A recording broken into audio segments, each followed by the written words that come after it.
Salut tout le monde, j'espère que vous avez la forme. Bienvenue dans ce nouvel épisode du Basscast. Comme d'habitude, avant de rentrer dans le vif du sujet, si vous pouvez prendre 2 petites secondes pour vous abonner si vous êtes sur YouTube et si vous êtes sur une plateforme d'écoute telle que Spotify, Apple, Amazon, peu importe. Si vous pouvez mettre une review de 5 étoiles, ça m'aide énormément pour tous les futurs épisodes et pour tous les futurs projets. Maintenant que ça c'est dit, on peut rentrer dans le vif du sujet. Et aujourd'hui, on se retrouve pour le premier podcast de cette année 2025. Et je suis super content de me retrouver là derrière le micro, puisque je vous ai dit que là maintenant, ça y est, pour 2025, l'objectif c'est de reprendre les podcasts de façon vraiment régulière. Et c'est un de mes objectifs principaux, c'est de reprendre les réseaux avec une stratégie bien précise, que ce soit sur YouTube, sur les plateformes de format verticaux type TikTok, Instagram, mais aussi et surtout avec ce podcast parce que j'adore vous faire des épisodes, j'adore voir vos retours. Et je sais que sur les formats type podcast, on n'est pas délimité par le temps. Je peux vraiment vous apprendre des choses, vous expliquer des choses et aller au fond de ma pensée sans être limité par la longueur du contenu. Je sais que vous aussi vous appréciez et je sais qu'il y en a plein d'entre vous qui m'écoutent dans la voiture, lorsque vous courez ou peu importe. Donc j'ai vraiment à cœur de reprendre les épisodes de façon régulière, mais on va revenir juste après sur mes différents objectifs. Et voilà, je peux juste vous dire que là je suis super content de me retrouver à nouveau derrière ce micro pour vous filmer et vous enregistrer cet épisode qui est le premier épisode de l'année 2025. Nous sommes aujourd'hui le mardi 14 janvier. Je vous avoue que j'aurais pu vous filmer cet épisode un petit peu plus tôt, mais j'ai pas eu le temps puisque j'avais un déplacement. J'étais en France quelques jours, puisque là, pour ceux qui n'ont pas suivi, je suis toujours en Estonie. Je suis toujours à Tallinn. Là, le bureau que vous voyez, c'est mon appartement à Tallinn que je loue. Et ça aussi, je vais y revenir à la fin parce que j'ai eu beaucoup de questions par rapport à mon petit déménagement. Qu'est-ce que je fais encore à Tallinn? Est-ce que je compte y rester, etc., etc. Donc, l'idée de la structure de cet épisode, c'est que d'abord, on va parler un petit peu des bonnes résolutions, des nouveaux objectifs pour cette année 2025, de cette mode, de cette hype. Qu'est-ce que j'en pense? Est-ce que c'est bien? Est-ce que c'est pas bien? Et ensuite, on va surtout voir comment se fixer concrètement des objectifs pour que vous puissiez faire de cette année 2025 la meilleure année que vous n'ayez jamais eue.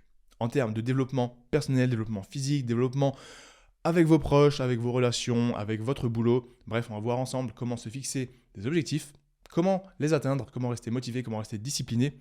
Et une fois que ça s'est fait, je vais vous partager un petit peu, moi, quels sont mes objectifs pour cette année 2025 sous les différents aspects professionnels, personnels, sportifs.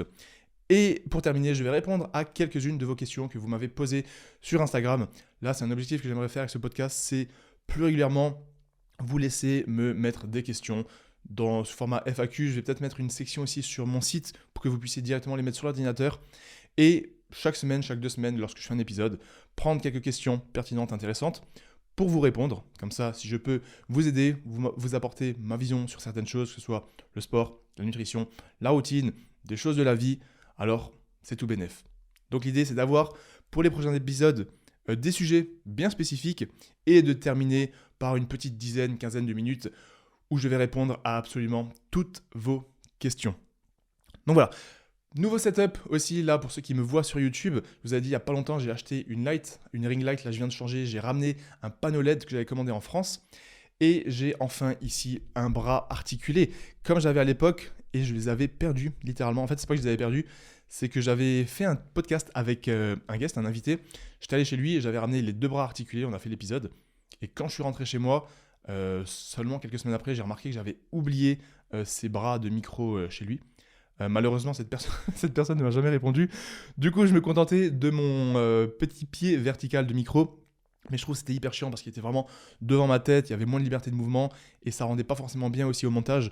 Là, je trouve que le bras articulé, pour ceux qui me voient sur YouTube, c'est nettement mieux et je peux le bouger, il est hyper ergonomique, c'est extrêmement stylé.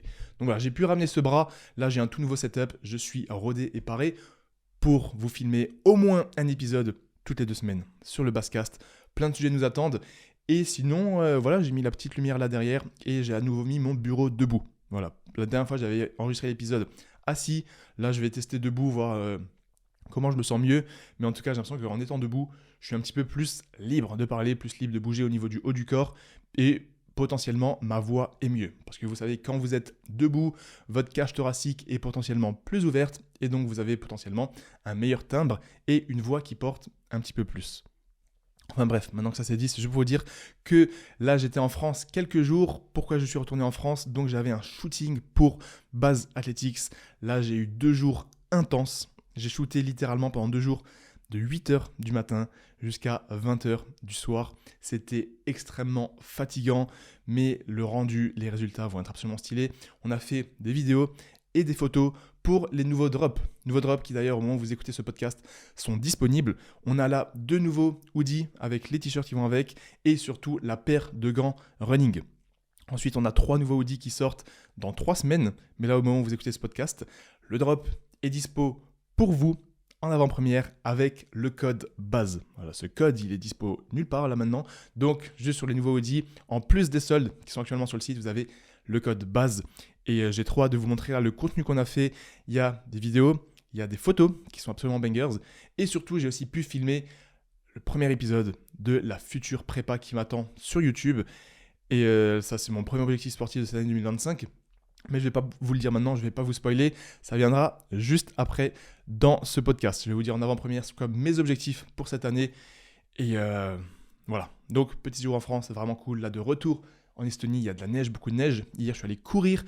Un petit peu dur de se motiver parce que le seul problème, en fait, dans un pays nordique comme l'Estonie, parce qu'on est vraiment tout en haut, on est à la limite de la Finlande, c'est que le jour se lève tard et surtout le jour se couche tôt. C'est-à-dire que là, ça commence à se retarder à nouveau. Mais là, ces dernières semaines, à 15h, littéralement, il faisait sombre, il faisait nuit. Et je vous avoue que ça met un coup sur la motivation, la discipline, etc. Tu vois que le matin, tu te lèves, il fait nuit. Le soir, enfin l'après-midi, à 15h, il fait déjà nuit. C'est un petit peu compliqué, mais pas grave, c'est juste des excuses de plus. Et c'est là qu'il faut redoubler d'efforts. Redoubler d'efforts, particulièrement sur ce début d'année 2025. Donc là, je vous ai dit, on est le 14 janvier, ça fait déjà 2 semaines que cette année 2025 a commencé. Donc, j'en profite pour vous dire, toi qui écoutes ce podcast, voilà, ça fait 2 semaines. 2 semaines que l'année 2025 a commencé. 14 jours, 14 fois 24 heures. Et tu peux déjà faire un premier point. Est-ce que tu as changé quelque chose dans tes habitudes de vie? Est-ce que tu as changé quelque chose dans ta routine? Est-ce que tu as changé quelque chose dans ton alimentation, dans tes relations avec tes proches et dans les actions que tu fais chaque jour pour devenir quelqu'un de meilleur, devenir une meilleure personne et te rapprocher de ton objectif? Est-ce que oui ou non, tu as opéré tous ces premiers changements que tu as dit que tu allais faire pour cette nouvelle année, encore une fois, etc., etc. Puisque c'est pareil chaque année. Chaque année, on arrive à la fin de l'année, on profite des fêtes de Noël déjà pour relâcher un petit peu la diète, le sport, généralement. Bien évidemment, je ne parle pas de tout le monde, mais dans la majorité des cas, c'est ça. On relâche la diète, on relâche le sport. Il y a l'esprit de Noël, on se dit, c'est pas grave, je peux manger un petit peu ce que je veux, je suis en famille, c'est les vacances, il y a l'esprit de Noël, il y a de la neige, il y a des décos, c'est stylé. Donc, on relâche un petit peu tous ces efforts, c'est-à-dire qu'on régresse un petit peu fondamentalement, et ensuite arrive le 1er janvier 2025 pour cette année, mais c'était comme le 1er janvier 2024, comme le 1er janvier 2023, on se met ces fameuses bonnes résolutions. On va dire que oui, c'est une mode, puisque quand toutes les personnes du monde font quelque chose au même moment, généralement, c'est un effet de mode. Donc là, bien évidemment, il y a cette fameuse dynamique de nouvelle année, de nouveau départ. Donc au fond de nous-mêmes, on sait qu'on a, entre guillemets, une nouvelle chance. Et ça, je suis absolument partisan de ça. Pour moi, c'est super stylé. On a tous un élan positif. Tous en même temps, c'est une nouvelle année, un nouveau départ. Moi-même, je fais mes résolutions, je fais mes objectifs pour l'année qui va venir. Mais la seule chose que je veux que vous ne fassiez pas, c'est de vous faire des résolutions que vous n'allez jamais tenir, comme la majorité des gens. Puisque je peux vous assurer, je sors un chiffre de mon chapeau, mais 90% des gens qui se fixent des résolutions ne vont même pas faire une seule des résolutions sur le reste de l'année qui sont fixées. Que ce soit aller à la salle de sport tous les jours, que ce soit lire tous les jours, méditer tous les jours, faire ci, faire ça. Généralement, on tient 1 semaine, 2 semaines, mais là, aujourd'hui, 14 janvier, ça fait déjà 2 semaines. Les salles commencent déjà à se vider, les objectifs au niveau de la diète commencent déjà à s'effacer, et les objectifs en termes de développement perso, de lecture, de projet, commencent également à s'effacer, et les gens reprennent leurs anciennes mauvaises habitudes, à savoir passer du temps sur les réseaux sociaux à ne rien faire, passer du temps devant les séries, manger de la merde chaque jour, des aliments industriels ultra transformés, prendre de l'alcool, sortir en soirée, se coucher tard, passer la soirée sur les écrans avant de dormir pour ruiner totalement notre sommeil. Bref, vous l'avez compris, la mode des résolutions, comme toute mode, s'estompe au bout de quelques semaines. Mais vous, toi qui es là, qui écoute ce podcast, tu n'es pas comme ces gens, tu es différent et ton objectif, c'est de tenir tes objectifs et tes résolutions pendant toute l'année 2025. Donc, déjà, petit point, je suis complètement pour les bonnes résolutions puisque ça nous permet à tous ensemble d'avoir cet élan positif, de se mettre de nouveaux goals pour l'année 2025, pour les exploser, mais je suis contre se mettre des résolutions qui sont absolument farfelues et que personne ne va tenir. Si moi là demain, vous savez mon amour pour la natation, pour ceux qui ont suivi la prépa Ironman, si là je me dis ok 2025 l'objectif c'est de nager 3 fois par semaine, toutes les semaines de l'année, bah en fait c'est cool, je vais peut-être le faire 2 semaines, 3 semaines, voire le premier mois, mais en fait ça va pas du tout être tenable sur le long terme, puisque c'est absolument pas réaliste et ça me correspond pas du tout. Donc les personnes qui ne font pas de sport, si toi tu m'écoutes et que tu fais pas beaucoup de sport, que là tu t'es dit cette année je vais aller à la salle tous les jours, je peux te dire d'ores et déjà que tu ne vas jamais tenir cet objectif parce que c'est pas du tout ancré en toi, c'est pas du tout dans ta routine et il ne faut jamais passer d'un extrême à un autre. Pareil pour la diète, si tu es habitué à manger des fast-foods régulièrement, de la bouffe industrielle régulièrement, si du jour au lendemain tu enlèves tout ce que tu as chez toi, tu achètes du poulet, des haricots verts et des légumes, en fait tu vas peut-être tenir une semaine, 2 semaines, mais ça ne sera pas tenable sur le long terme. Donc il faut penser progressivité. C'est comme la muscu, c'est comme la course à pied. Si du jour au lendemain tu ne t'entraînes pas et que tu passes un entraînement tous les jours, tu vas te blesser, ou si tu ne te blesses pas parce que tu as de la chance, tu vas juste être démotivé, dégoûté, et donc tu ne tiendras pas sur le long terme. Puisqu'il faut savoir que comme tout programme et tout objectif, ce qu'il faut c'est de pouvoir les tenir sur le long terme, parce qu'on vise la progression sur le long terme. On s'en fout d'avoir des choses instantanées qui vont nous procurer du plaisir ou qui vont nous procurer quelque chose de stylé la semaine prochaine. Ce qu'on veut, c'est faire la différence, c'est creuser l'écart sur les semaines, les mois et surtout les années à venir. Donc déjà, pourquoi les bonnes résolutions ne marchent pas ? Pourquoi 90% des gens échouent encore et encore, année après année, mais malgré ça se mettent encore une fois les mêmes résolutions. Cette année, j'irai au sport tous les jours, cette année, j'arrêterai de fumer, cette année, j'arrêterai de boire. Bref, pourquoi tout ça, ça ne marche pas ? Tout simplement, la première des choses, c'est qu'il n'y a pas d'objectif concret. On va voir juste après comment on peut se fixer ensemble un objectif concret, réalisable, et comment on va pouvoir l'atteindre. Donc première des erreurs, c'est l'objectif n'est pas concret. Voilà, on va se dire, je vais me mettre au sport, je vais perdre du poids, je vais arrêter ci, arrêter ça, mais en fait c'est juste quelque chose de complètement farfelu. Et ça nous amène à la deuxième raison, c'est qu'il n'y a pas de réel pourquoi. Votre fameux why, qui inspire aussi le livre extrêmement connu Start with Why, en fait, ça va, si vous n'avez pas un réel pourquoi, vous n'allez pas être motivé. Il faut avoir déjà une motivation extrinsèque, généralement c'est avoir l'approbation des autres, rendre fiers les autres, etc. Mais le plus important, c'est d'avoir une motivation intrinsèque. Ça doit venir de vous. Si au fond de vous-même, l'objectif que vous vous dites, la résolution que vous vous êtes dit, elle ne vient pas de vous, elle n'est pas ancrée en vous, je peux vous assurer que vous n'allez avoir aucune motivation pour l'accomplir. Le plus important, c'est d'avoir une motivation intrinsèque. Et celle-ci, elle s'obtient grâce à un pourquoi. Quel est votre pourquoi ? Et avoir un pourquoi fort, ça va littéralement vous permettre de comprendre ce que vous faites, pourquoi vous le faites. Et à côté de ça, vous allez pouvoir mettre un plan d'action précis avec des actions claires à mettre en place chaque jour et chaque semaine. Donc, première erreur, pas d'objectif concret. Deuxième erreur, pas de pourquoi, donc pas de motivation intrinsèque. Et si vous n'avez pas de motivation intrinsèque au fond de vous-même, vous allez peut-être être motivé 1 semaine, 2 semaines, 3 semaines. Mais au bout du deuxième mois de l'année, c'est terminé parce qu'en fait, vous n'êtes pas motivé et ce n'est pas un objectif qui vous correspond. Troisième erreur, c'est qu'il n'y a pas de plan d'action concret et précis. Comment vous pouvez atteindre un objectif, quel que soit le domaine, professionnel, sportif, relationnel, si vous n'avez pas de plan d'action, si vous ne savez pas quelle tâche mettre en place?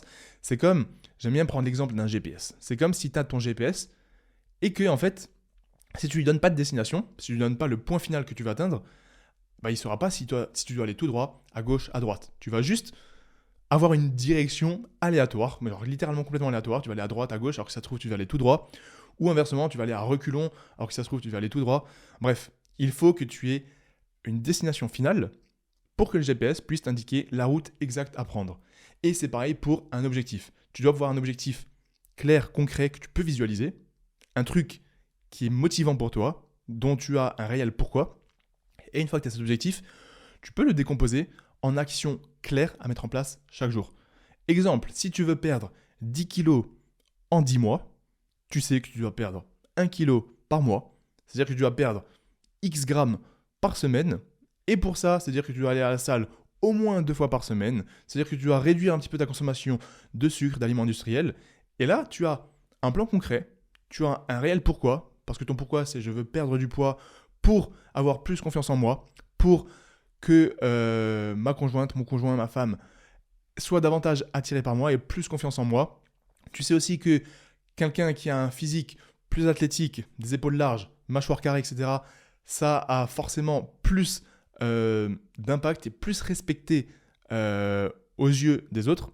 Ça, c'est scientifiquement prouvé. On est d'accord ou pas, c'est la réalité. Donc, tout ça, c'est ton pourquoi. Et ensuite, tes actions à mettre en place, tu les connais, c'est mieux manger, faire du sport. Et ensuite, chaque semaine, tu peux traquer ta perte de poids. Donc voilà. Pourquoi les résolutions et les objectifs ne marchent pas généralement? C'est parce qu'il n'y a pas de plan d'action concret, parce qu'il n'y a pas d'objectif concret, et aussi parce qu'il n'y a pas de pourquoi. Il vous faut un pourquoi puissant pour pouvoir être motivé.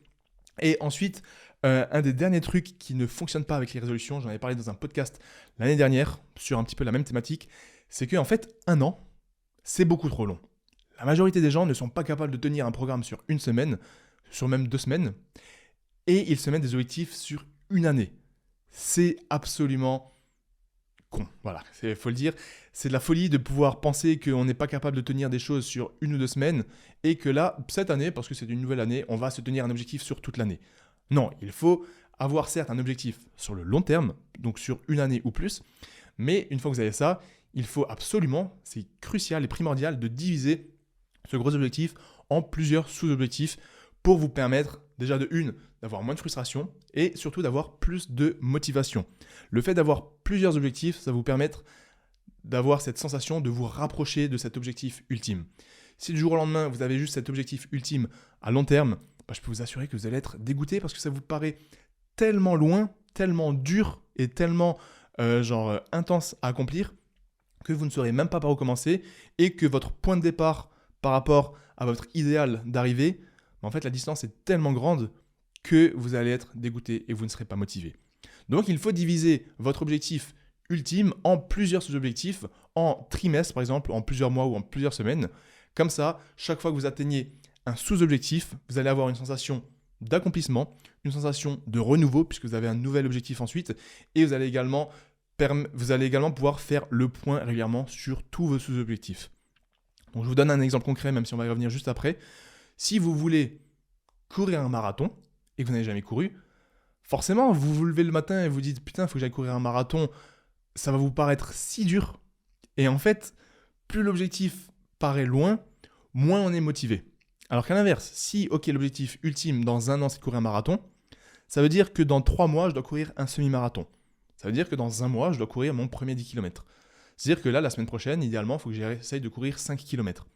Et en fait, en divisant ces objectifs comme ça, vous allez d'abord faire votre première sortie, allez, petit gain de dopamine. Ensuite, vous allez faire votre premier 5 km. De nouveau, pic de dopamine, sensation de progression, sensation de renouveau. Nouvel objectif, c'est de faire 5 km avec un meilleur temps. Vous allez l'accomplir. Ensuite, vous allez faire votre premier 10 km. À nouveau, la dopamine nous montre qu'on est sur le bon chemin. On a déjà fait 5 km, là on est à 10 km. Et ainsi de suite jusqu'à votre premier semi-marathon, votre nouveau PR sur semi-marathon. Et ensuite, l'objectif ultime, votre marathon. Et vous ne l'avez même pas vu venir puisque vous avez progressé progressivement au fil de l'année, au fil des semaines et au fil des mois. Donc très important, prenez votre objectif ultime, mais surtout divisez-le en trimestres, en mensuels, en sous-objectifs pour pouvoir être plus motivé et pouvoir avoir plus d'adhésion sur le long terme. C'est comme un programme de muscu, c'est comme une diète. Le plus important, le facteur numéro 1 de tous les programmes de l'univers, c'est l'adhérence. Parce que tu as beau avoir la meilleure méthode du monde, la meilleure stratégie du monde ou le meilleur programme du monde, si tu le fais que quelques jours ou que quelques semaines, quelqu'un qui à côté de toi aura un programme peut-être un peu moins optimal, mais qui le tient sur toute l'année, il va absolument t'exploser puisque c'est l'effet composé qu'on recherche. Et pour avoir l'effet composé, l'effet cumulé sur le long terme, il faut que tu fasses quelque chose que tu puisses tenir. Voilà. Donc, maintenant que ça c'est dit, la dernière des choses par rapport à la mode des résolutions que je me suis mis, enfin la mode des résolutions, pourquoi les résolutions ne marchent pas généralement, le dernier truc c'est que rien ne change. Une citation que j'adore, c'est la folie, c'est de faire quelque chose qui ne marche pas. Non, pardon. La folie, c'est de faire toujours la même chose et espérer des résultats différents. Voilà. Je ne sais pas, je n'ai pas envie de dire une connerie, mais je crois que c'est Einstein qui a dit ça. Après, généralement, on attribue des citations à des gens alors qu'on ne sait même pas si c'est vrai. Mais bref, la citation, c'est en gros, la folie, c'est de répéter la même chose et d'espérer des résultats différents. Et ça, en fait, c'est clairement quelque chose qu'on voit, c'est clairement quelque chose que moi aussi j'ai fait. Je suis pas en train de dire que moi je suis au-dessus de tout le monde, hein. Bien évidemment, je fais énormément d'erreurs, et c'est le but à travers ces podcasts, c'est de pouvoir vous donner un petit peu mon expérience et toutes les erreurs que j'ai fait pour que vous ne fassiez pas la même chose et que je puisse essayer de vous donner aussi des pistes de réflexion et des actions concrètes à mettre en place. Donc, vous ne pouvez pas espérer des résultats différents avec les mêmes actions. Tout comme vous ne pouvez pas, année après année, espérer atteindre de nouvelles choses, évoluer sur de nouveaux points si vous faites encore et encore les mêmes actions. Vous ne pouvez pas espérer progresser sur vos développés couchés ou sur votre course à pied si vous ne courez toujours pas ou que vous n'allez toujours pas vous entraîner à la salle. Vous ne pourrez pas espérer gagner 10 000 euros par mois si vous décidez de ne rien faire et de ne jamais essayer d'entreprendre ou d'essayer de mieux bosser dans votre job pour obtenir des promotions, etc. Donc, il faut que vos actions, que vos routines et que votre mode de vie changent. Et il doit changer drastiquement pour la majorité des gens. Il faut que vos routines alimentaires, vos routines de sommeil, tout ça, ça doit changer drastiquement pour être plus productif. Vous devez être en meilleure forme physique, en meilleure forme mentale. Vous devez avoir plus de focus. Aujourd'hui, le temps d'attention des gens, il est complètement niqué. C'est un truc de malade. Aujourd'hui, tout le monde scrolle. Le temps d'attention moyen, je ne vais pas dire de bêtises, je crois que c'est 8 secondes. C'est-à-dire que c'est 7 ou 8 secondes. C'est-à-dire que généralement, vous avez 8 secondes pour capter l'attention d'un auditeur. Donc déjà là, toi, si tu m'écoutes, ça fait déjà 20 minutes qu'on enregistre, tu peux te dire que tu es au-dessus de la moyenne. Déjà, tu as décidé d'écouter un podcast qui peut t'apprendre des choses. Donc, même si ça reste entre guillemets du divertissement, tu es quand même en train d'apprendre des choses. Tu n'es pas en train de regarder une série. Enfin, je dis pas qu'il ne faut pas regarder de série, mais tu n'es pas en train d'écouter de la musique. Bref, tu m'as compris. Tu as décidé de passer le cap sur le développement personnel, le développement mental. Tu m'écoutes déjà pendant plus de 20 minutes, donc c'est cool. Là, on n'est pas en train de mettre des musiques, des effets, des trucs de montage. Donc ouais, le temps d'attention, il est complètement réduit. Et aujourd'hui, en fait, tu peux facilement faire la différence si tu arrives à être focus plus longtemps que la moyenne. Parce que tu pourras bosser plus longtemps, tu pourras être plus productif et tu pourras être beaucoup plus efficace. Et ça, en fait, si tu bosses mieux et plus longtemps tous les jours, bah, tu vas absolument écraser la concurrence. C'est comme quelqu'un qui s'entraîne mieux et plus longtemps face à quelqu'un qui s'entraîne peu.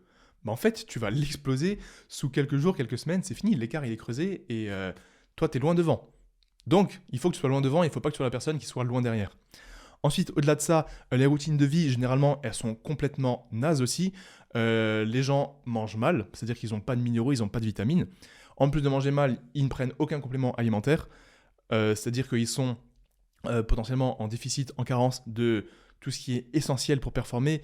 La vitamine C, la vitamine D, les oméga 3, le zinc, le magnésium, tout ce qui fait que ton corps fonctionne correctement, tout ce qui fait que ton corps récupère bien, dort bien, que tu sois focus. On est sur les écrans tard le soir, la lumière bleue, ça va libérer du cortisol, ça va absolument vous empêcher de dormir, de bien récupérer. On prend de la caféine jusqu'à 17h, 18h le soir, sans que la demi-vie de la caféine, c'est 6 heures, c'est-à-dire que lorsque vous êtes en train de dormir, vous avez encore de la caféine dans votre corps.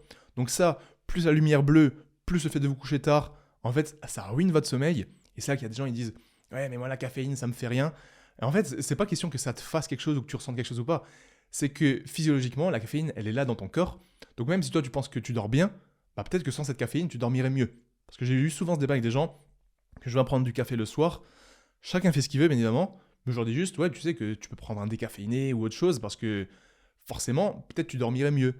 Ah non, la caféine, ça me fait rien. Je dis, oui, mais je sais que ça te fait rien parce que de une, c'est parce que tu es devenu complètement dépendant à la caféine. Parce que vous savez qu'il y a une forte dépendance à la caféine. C'est-à-dire que plus vous allez en prendre, plus votre corps va être habitué à cette caféine. Et donc, plus il vous faudra des grosses doses pour ressentir les effets de la caféine. En gros, c'est pour ça que si vous prenez de la caféine régulièrement, il est important de temps en temps de faire une coupure. Je ne sais plus combien de jours exactement c'est pour enlever totalement cette dépendance à la caféine, cette tolérance plutôt. Mais je crois que c'est 10 jours ou 2 semaines, je ne sais plus exactement. C'est pour ça qu'en fait, si vous faites une pause où vous ne prenez plus de caféine, votre corps va perdre cette tolérance à la caféine. Donc quand vous allez reprendre la caféine, vous pouvez de nouveau la reprendre à petite dose et normalement sentir les effets. Donc bref, ça pour dire que les gens ils me disent « Ouais, mais moi je ressens pas la caféine ». Donc de une, c'est parce que tu es complètement tolérant, donc c'est de la merde. Et de deux, c'est pas parce que tu penses que ça te fait rien que la caféine n'est pas là dans ton corps et qu'elle n'est pas en train d'influer sur tous tes récepteurs, sur ta récupération et sur ton sommeil. En fait, c'est comme dire j'ai pas besoin de prendre ça parce que je me sens bien. Alors que peut-être que si tu prenais ce truc-là, tu te sentirais mieux. Donc voilà, tout ça pour dire que le mode de vie, l'hygiène de vie, généralement, elle est un petit peu à chier. La lumière bleue avant de dormir, c'est tout ce qu'il y a sur la télé, les écrans d'ordinateur, votre téléphone, tous les gens qui sont en train de scroll sur TikTok ou sur l'ordi jusqu'à 1h du mat. En fait, cette lumière bleue, elle va libérer du cortisol. Cortisol, c'est l'hormone du stress et c'est une hormone qu'on ne veut absolument pas pour dormir parce que ça va nous empêcher de dormir, ça va retarder l'endormissement et on va moins bien récupérer. Ça a aussi un lien direct avec la mélatonine qui va nous aider à dormir. Bref, tout ça, c'est pas foufou. Et au-delà de ça, le fait de se coucher tard, ça va aussi avoir des incidences sur votre rythme circadien. Le rythme circadien, c'est ce qui régule en gros quand on dort, quand on se réveille. C'est pour ça qu'il est important de se coucher à des heures raisonnables. Bien évidemment, on a tous des modes de vie différents. Il y a des gens qui bossent mieux le soir, il y a des gens qui bossent mieux le tard. Mais dans la moyenne, c'est important de respecter ce fameux rythme circadien, d'essayer de se coucher un petit peu plus tôt. Avant minuit, ça fera de mal à personne. Sans lumière bleue avant de dormir, avec une bonne routine d'endormissement, vous pouvez lire, vous pouvez aller marcher un petit peu dehors, prendre l'air frais. Bref, si vous faites ces petites actions, vous allez faire une différence monumentale sur le reste des gens parce que vous allez être juste plus performant. En fait, c'est comme si vous étiez un cyborg face à des gens qui tournent au ralenti. Et ensuite, au-delà de ça, par rapport à l'hygiène de vie, qu'est-ce qu'il y a d'autre ? Ah oui, il y a l'activité physique. L'alimentation, on l'a vu juste avant. Si vous coupez tout ce qui est industriel et la malbouffe, les fast-food, en fait, vous allez mettre moins de merde dans votre corps. Et ce que vous allez manger, donc que ce soit du riz, des œufs, de la viande, du poisson, etc., des patates, des pommes de terre, des légumes, en fait, votre corps va mieux utiliser les nutriments puisque la qualité de la nourriture est importante. Et en fait, plus vous allez avoir de la nourriture de qualité, mieux les protéines vont être assimilées, mieux les vitamines, les micronutriments vont être assimilés, et donc vous allez tout simplement mieux performer, avoir une meilleure composition corporelle, c'est-à-dire potentiellement plus de muscles, moins de gras, face à quelqu'un qui mange beaucoup de junk food, aliments industriels, beaucoup de sucre. Bref, vous m'avez compris. Et la dernière des choses, c'est tout simplement l'activité physique. Le simple fait de marcher régulièrement, de ne pas être sédentaire, de faire au moins 2 fois par semaine une activité physique avec du poids, de la musculation, parce que c'est important pour la croissance des os, pour la croissance des muscles, pour tout ce qui est testostérone, dopamine, endorphine, mais aussi une activité cardio régulière chaque semaine pour le cœur. En fait, si vous arrivez à faire tout ça, c'est plein de petites choses à faire au quotidien, mais si on passe de rien à toutes ces actions, ça nous paraît insurmontable. Moi, aujourd'hui, je fais quasiment toutes ces actions-là, parce que je les ai ancrées dans mon quotidien petit à petit. Et c'est ce que j'aimerais que vous fassiez si vous ne faites rien de tout ça. Bien évidemment, je sais que si vous m'écoutez là aujourd'hui, vous faites une grosse majorité de toutes ces actions, donc vous pouvez être fiers de vous. Je vous félicite parce que c'est dur. Ça reste quand même des choix difficiles. C'est toujours plus dur de manger, entre guillemets, de la bonne bouffe que de la junk food. C'est plus dur d'aller s'entraîner que de rester tranquille chez soi à la maison. Surtout là en hiver, c'est plus dur d'aller affronter le froid dehors pour aller courir ou pour aller à la salle à pied que de rester tranquillement chez soi à l'intérieur. C'est plus dur de se mettre dans son lit à 21h30 pour lire une demi-heure et ensuite dormir que de se poser tranquillement devant une série tout seul avec des potes, avec son copain, sa copine et tranquille devant une série. Toutes ces actions à faire au quotidien, elles sont dures.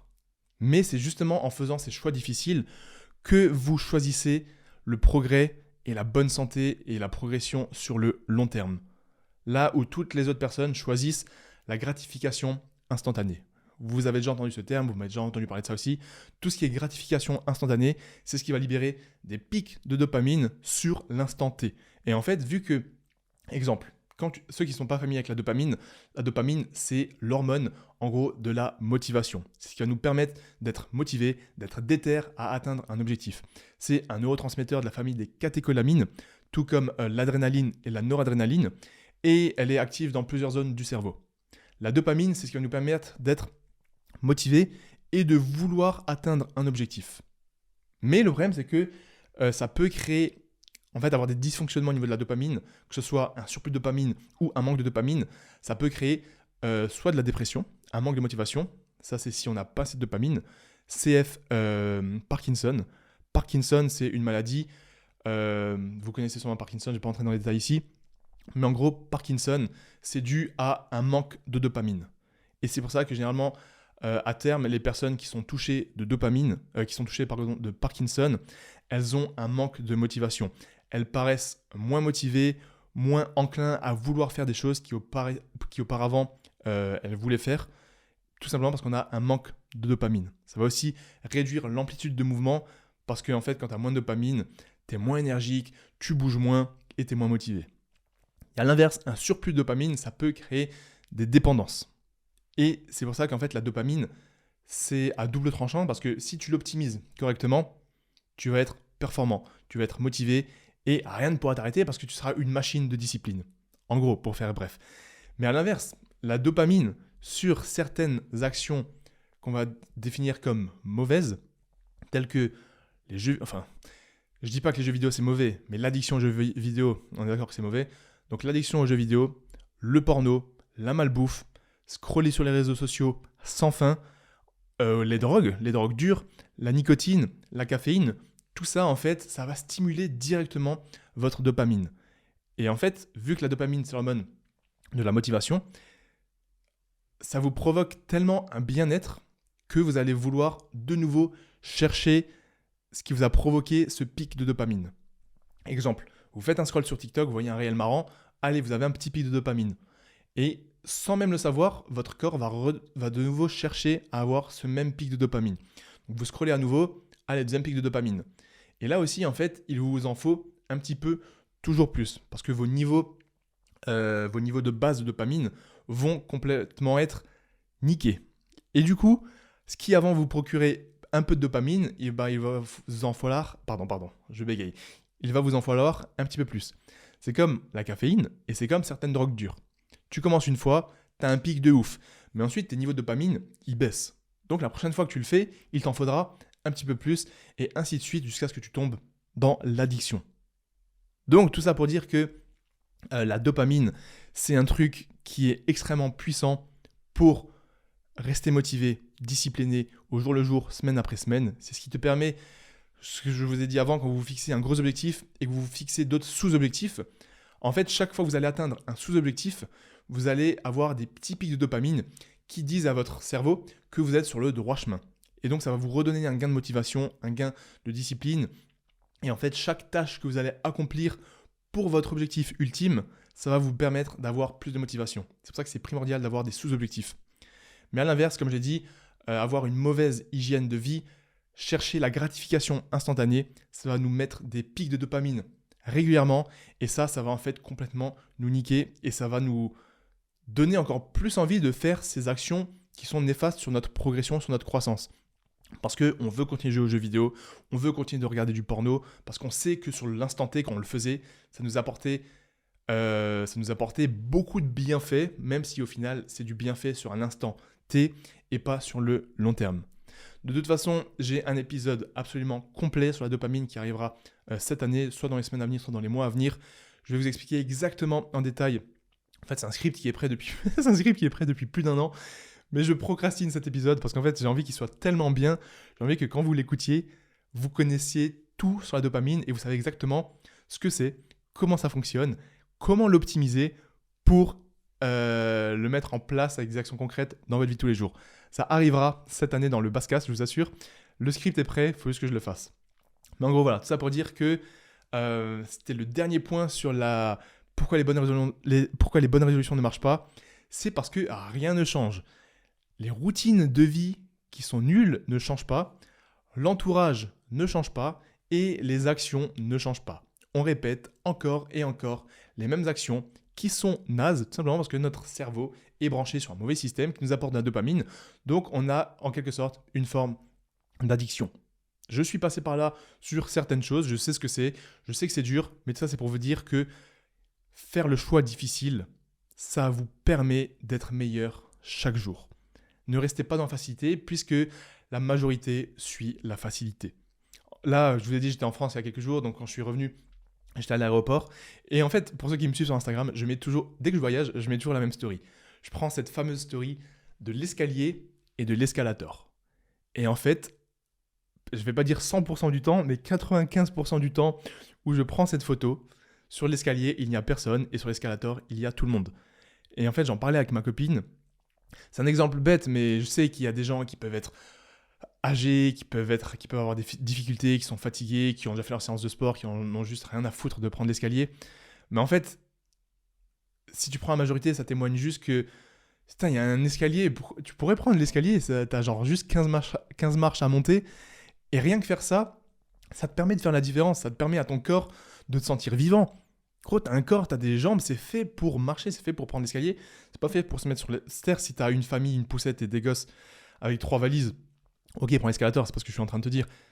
Mais si t'as juste ton sac à dos, que t'es jeune, ou même si t'es pas jeune, même si t'es plus âgé, prends l'escalier parce que bah, tu vas faire la différence une fois de plus.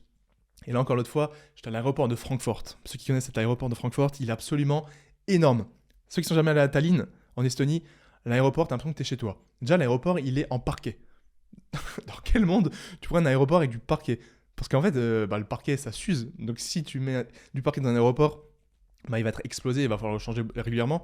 Mais à Tallinn, non, c'est du parquet. L'aéroport, il est minuscule, je crois qu'il y a peut-être... En fait, c'est juste une petite ligne droite avec les gates, les portes à droite et à gauche. Tu peux venir une demi-heure avant ton vol, tu seras même pas en retard. Il y a littéralement pas grand monde, pour ne pas dire personne. C'est trop cosy, il y a une ambiance trop stylée. Tous mes proches, toute ma famille qui sont venus, ils m'ont dit putain, l'aéroport de Tallinn, il est trop stylé. Et bref, à l'inverse, on a Francfort, pour ceux qui connaissent, il est absolument énorme. Déjà, quand ton avion il atterrit ou que tu décolles, bah, tu vois d'autres avions atterrir de tous les côtés. Je crois que c'est même pas le plus grand en Europe, je suis plus sûr. Mais bref, Francfort, il est énorme. Et en fait, le transfert que je devais faire pendant l'escale, il y avait une longue ligne droite, pour ceux qui la connaissent, c'est celle qui est au sous-sol. Et en fait, sur cette longue ligne droite, à droite et à gauche, t'as l'escalator plat. Tu sais, c'est pas l'escalier qui monte, je sais pas comment ça s'appelle. En fait, c'est le tapis roulant. T'as juste un tapis qui te fait avancer tout seul. Et là, en fait, j'étais choqué parce que, vu que moi, je devais faire mes pas, je me suis amusé à faire plusieurs allers-retours. Je suis allé me poser prendre un café et après, je suis revenu prendre le même chemin. Et en fait, les 3 fois où j'ai pris cette ligne droite, bah, les 3 fois, j'étais le seul mec qui marchait au milieu. Et je me suis dit, en fait, t'as des groupes de sportifs, t'as des jeunes, t'as tellement de monde. Tu te dis, c'est fou, sur peut-être la centaine de gens que j'ai croisés, il n'y en a pas un ou une qui a marché au milieu. Pas un seul. Et en fait, ça témoigne bien que les gens font le choix facile au quotidien, tout le temps, encore et encore. Et en fait, tu branches ton cerveau sur un mode faire le choix facile parce que je suis dans ma zone de confort, j'ai pas besoin de faire trop d'efforts et que du coup, dans la vie de tous les jours, dès que tu auras un effort ou quelque chose de dur devant toi, bah en fait, ça te paraîtra insurmontable ou compliqué parce que t'es pas habitué à ça. Donc voilà, tout ça pour dire que certes c'est un exemple, ça peut paraître un petit peu extrême pour certains d'entre vous, mais je le pense clairement, et je pense clairement que plus tu fais les choix difficiles chaque jour, plus tu es conditionné à pouvoir faire les choix difficiles chaque jour. Tout comme quelqu'un qui fait preuve de discipline régulièrement, bah en fait sa discipline elle va juste continuer de croître, elle va devenir de plus en plus infaillible, et c'est quelqu'un qui pourra faire tout ce qu'il veut, quand il veut, parce que cette discipline, elle est dans son cerveau, elle est dans son système nerveux, je sais pas comment ça fonctionne exactement, mais j'en ai déjà parlé, il y a une zone du cerveau directement liée à la discipline, le AMCC, antérieur, médular, attendez, AMCC, Singular Cortex Anterior Middle, voilà, un truc comme ça. Vous pouvez juste chercher AMCC, et en fait, cette zone du cerveau, elle se travaille en faisant preuve de discipline au quotidien. Et comment on peut faire preuve de discipline? En faisant des choix que l'on n'a pas envie de faire. Voilà, dès que tu n'as pas envie de faire quelque chose, bah dis-toi que c'est peut-être parce que justement, tu dois le faire. Donc voilà, fin de cette première partie de cet épisode. Pourquoi les bonnes résolutions ne marchent pas? Pourquoi généralement les gens n'atteignent pas leurs objectifs? Numéro 1, c'est parce qu'il n'y a pas d'objectif concret. Numéro 2, c'est parce que même s'il y a un objectif, il n'y a pas de pourquoi suffisamment puissant pour être motivé. Numéro 3, il n'y a pas de plan d'action précis. On ne sait pas où on va et lorsqu'on ne sait pas, enfin si on sait c'est quoi l'objectif, mais lorsqu'on n'a pas d'action précise, on ne peut pas évoluer. Numéro 4, un an, c'est beaucoup trop long. Il faut diviser les objectifs en sous-objectifs, semaine après semaine, mois après mois, pour pouvoir faire un point, avoir plus de motivation et pouvoir avoir cette sensation d'accomplissement tellement importante avec la dopamine. Et numéro 4, rien ne change. On espère des résultats différents avec les mêmes actions. On garde les mêmes routines de vie qui sont à chier, on garde le même entourage qui est toxique et surtout, on garde les actions qui nous procurent uniquement de la gratification instantanée sans faire les choix difficiles pour progresser. Voilà les 4 erreurs qui font que tu ne progresses pas, que tu n'arrives pas à atteindre tes objectifs et que si tu ne changes rien de tout ça, cette année en 2025, tu seras encore une fois voué à ne pas atteindre tes objectifs pour te fixer des nouvelles résolutions le 1er janvier 2026. Mais si tu es là, ce n'est pas ce que tu veux, tu as écouté mon podcast, le dernier épisode, je l'espère si ce n'est pas encore fait, va l'écouter tout de suite. C'est un épisode où on fait le point sur l'année 2024. Je te dis exactement comment faire ton point sur ton année 2024. Qu'est-ce qui était positif, qu'est-ce qui était négatif, qu'est-ce que tu as appris, qu'est-ce qui t'a changé, qu'est-ce qui t'a transformé. Et je te pousse dans tes réflexions profondes pour que tu puisses faire le point sur qui tu es aujourd'hui, ce que tu fais aujourd'hui.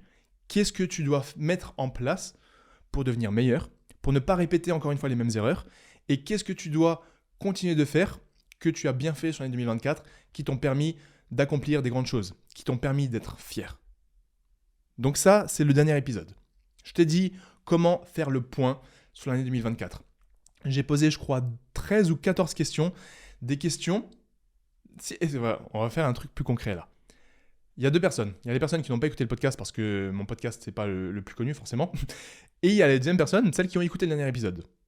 Si tu m'écoutes, je te dis dans le dernier épisode, prends une feuille de papier ou les notes de ton téléphone, de ton ordi, peu importe, et note chaque question quand je l'ai dit une après une.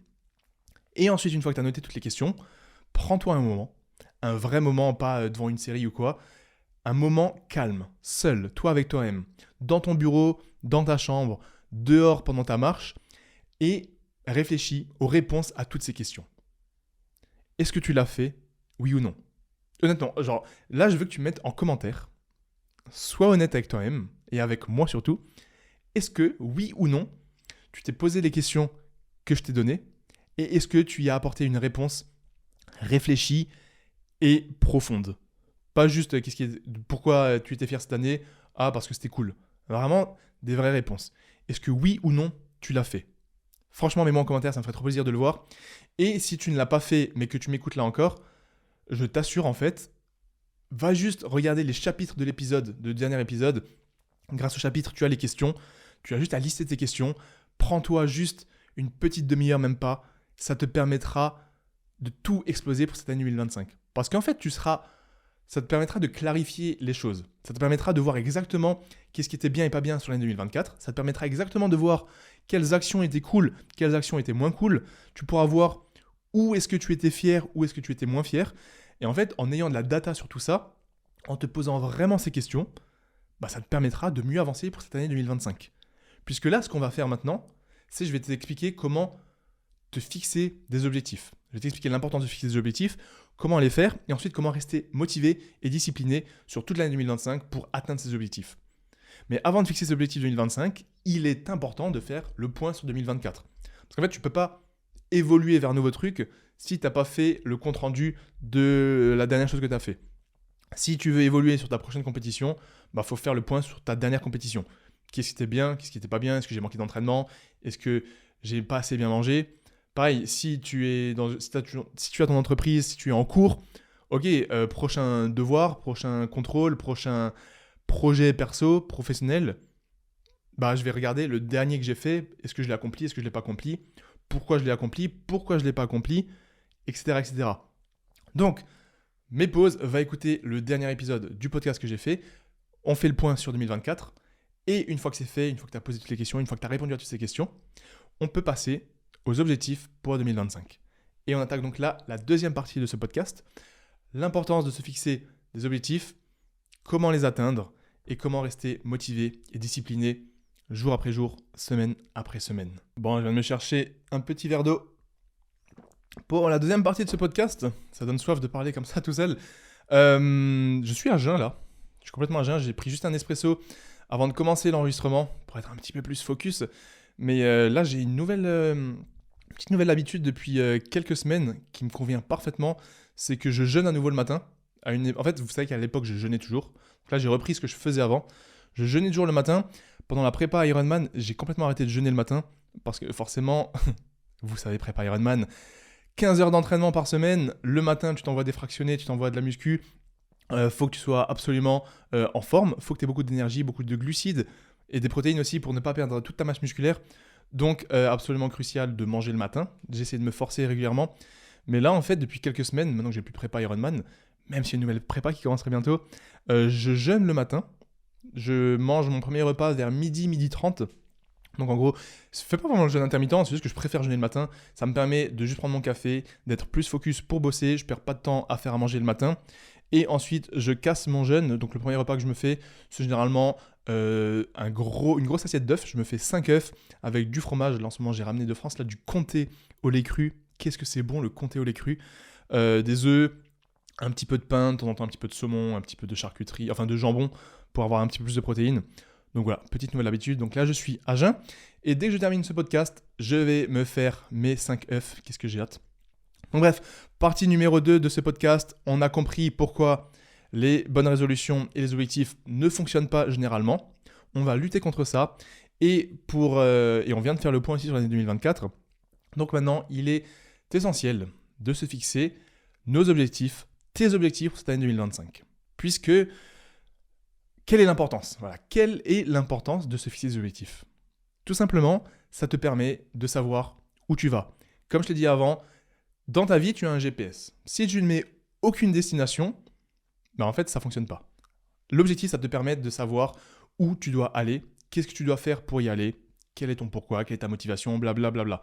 Donc, se fixer des objectifs, ça va te permettre d'avoir plus de clarté sur ce que tu fais au quotidien, sur ce que tu veux de la vie, sur ce que tu attends de toi, de tes relations professionnelles, de tes relations personnelles. Ça peut être des objectifs sportifs, ça peut être des objectifs en termes de nombre d'argent, en termes de vues. Bref, tous les objectifs sont de bons objectifs. Il n'y a pas de bons et de mauvais objectifs. Si les seuls mauvais objectifs, c'est ce que j'ai dit avant, c'est ceux qui ne viennent pas de vous, c'est ceux qui n'ont pas de réel pourquoi. Et c'est ceux qui ne correspondent pas à ce que je vais vous dire juste après. Donc, se fixer des objectifs, c'est absolument primordial pour toute personne qui souhaite devenir meilleure, toute personne qui souhaite performer. Un sportif ne peut pas ne pas avoir d'objectif sportif. Sinon, tu vas aller à la salle et en fait, tu ne sauras pas forcément quoi faire. Si tu n'as pas d'objectif dans ta vie relationnelle, pareil, tu as ton couple, tout se passe bien, mais en fait, tu ne sais pas si tu dois corriger des choses, tu ne sais pas si tu dois changer quelque chose, parce qu'en fait, tu n'as pas d'objectif, tu ne sais pas trop quoi faire. Par exemple, tu peux avoir l'objectif de ne pas avoir de gosses ou d'avoir des gosses. Si tu ne sais pas, en fait, tu n'en sais rien, donc tu es dans le flou. Donc avoir des objectifs, ça permet d'avoir plus de clarté, ça permet de mettre en place des actions spécifiques et d'avoir un plan d'action concret au jour le jour. Maintenant, comment faire pour se fixer un objectif concret ?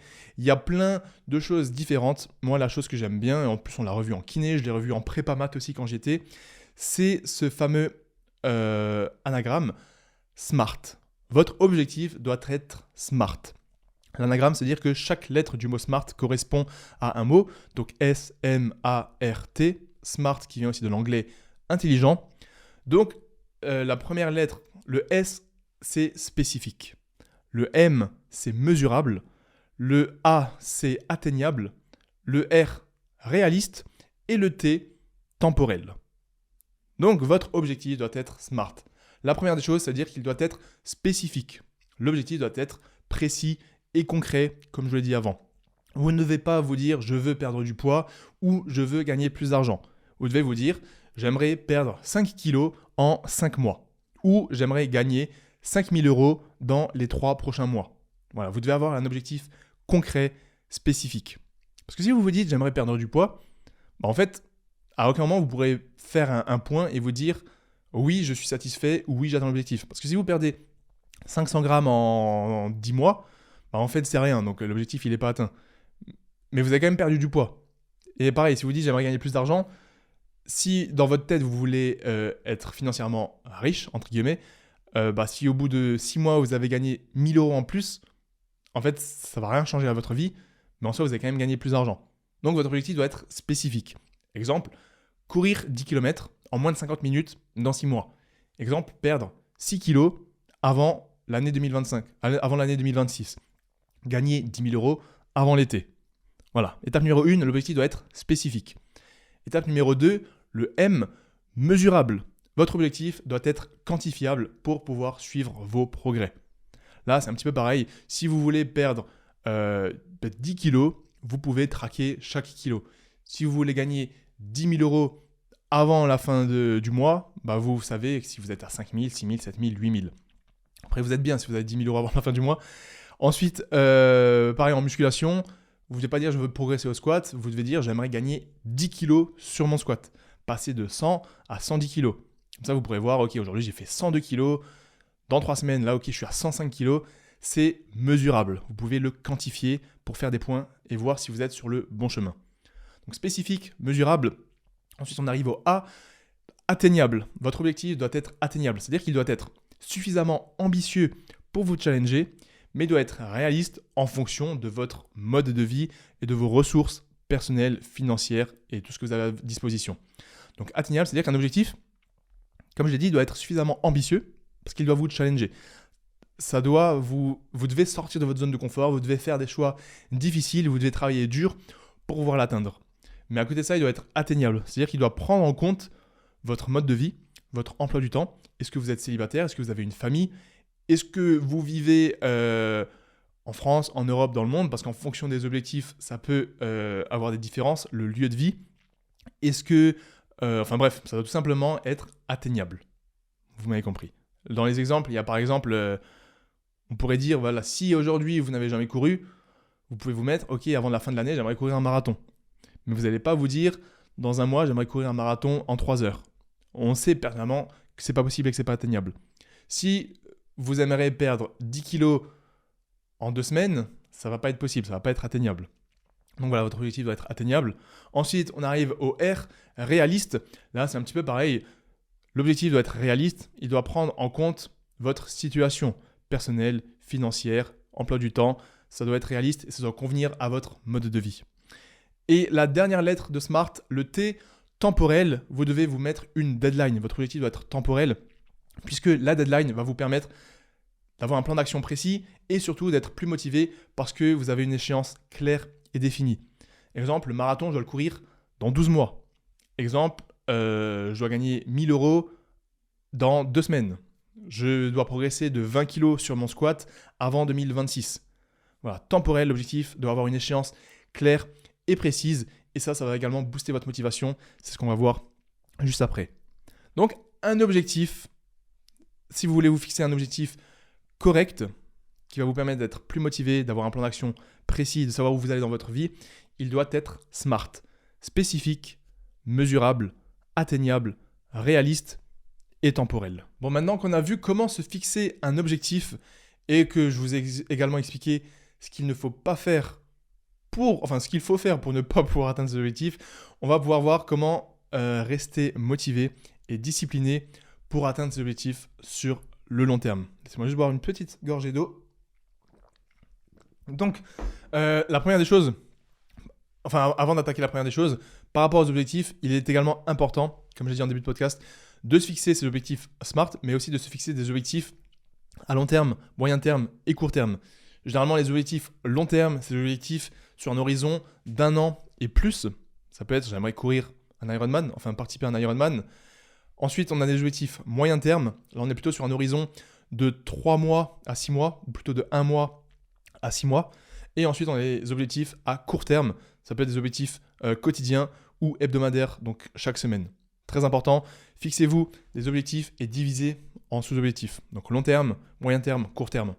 Et là, pour avoir un objectif concret pour ceux qui se demandent, en fait, souvent on écoute des podcasts, on écoute des livres. Moi, je suis le premier consommateur de podcasts et de livres, mais je vous avoue que souvent on nous dit des choses et ça paraît un petit peu bateau, on répète souvent les mêmes trucs et on se dit, il y a rien à mettre en place, il n'y a rien de concret.